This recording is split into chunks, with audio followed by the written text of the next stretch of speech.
ngibusile ngabi khona itaxi yogcina. Ke ya Pitori.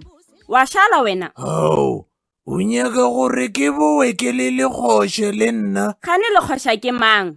Ka gore ke ya eventing ya Easter Shutdown. Le DJ Kari, o tla ba a le gona. DJ Kari, hawa ke aya. Maybe ka nrekela mmele wa Pitori. Wa lena mmele o elo ka re ikonomi ya Zimbabwe.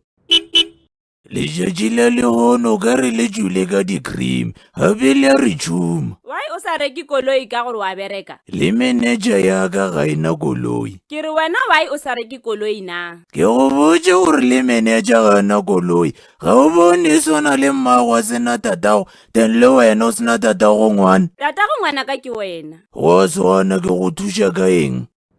Ga le nyake lift. Feta brayaka, before go biletša di-taxi driver gore wa nametša.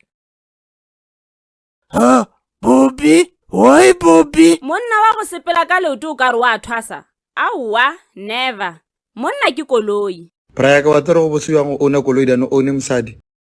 Hello boy, what's your name? Hi wena rekere. Ngwana ka ga a tsebe English. Ga se English fela, le papa ge ga mo tsebe. Ke re boy. If a boy a bright future, o mo ngwadiše go Boulder Jenny Preschool.